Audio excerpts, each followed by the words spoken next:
If you've clicked on this video, then it's probably because you've been on self-improvement for a while, and you know that in order to make progress, you have to do good habits and eliminate the bad habits.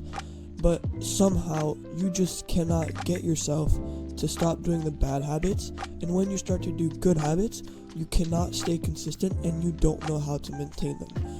That's why today I'm going to share with you 3 things that will help you tremendously in your quest to staying consistent and making progress in your self-improvement journey. Alright, so number 1 is to set goals.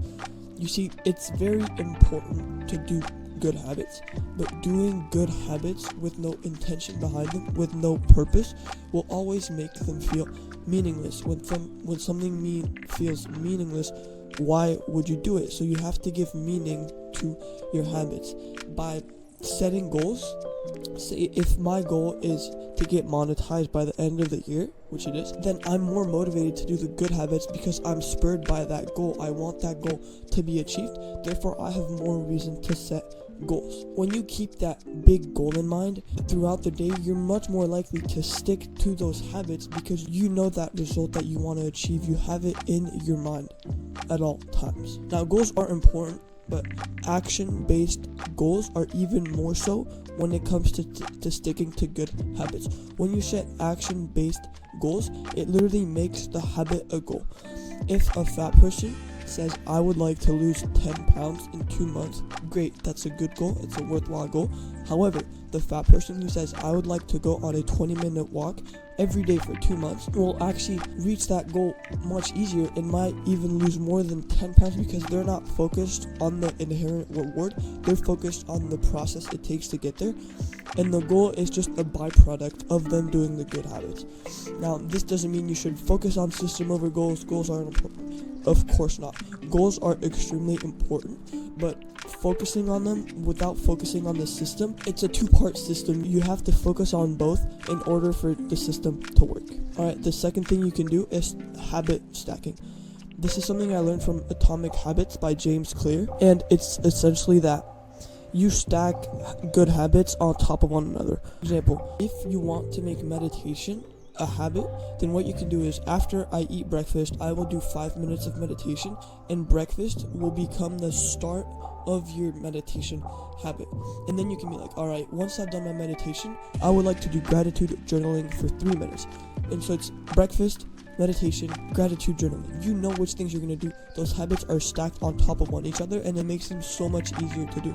For example, I wake up, then I take a cold shower, and then after that, it's a skincare routine and brush my teeth. So those habits are stacked on top of one another. I'm in the bathroom while I'm doing all of those things, so it makes it much easier for the habits to just flow. Cold shower, get out, skincare, done, and then brush my teeth, get ready, go meditate, read.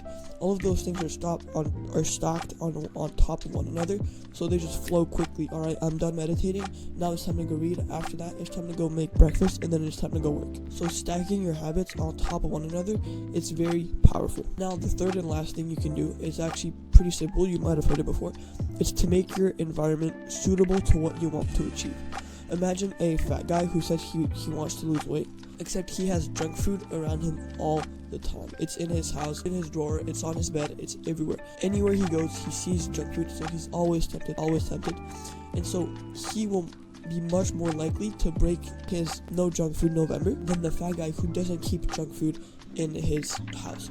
Now, I think it is important to resist temptations, to have the thing you crave in front of you as a symbol that if you can overtake this thing, then you can surely overtake anything else. If you can resist drinking a 6th of beer. Essentially, make your environment clean, make it one that puts you in a good mood. For example, my work environment, I try to keep it spotless as possible.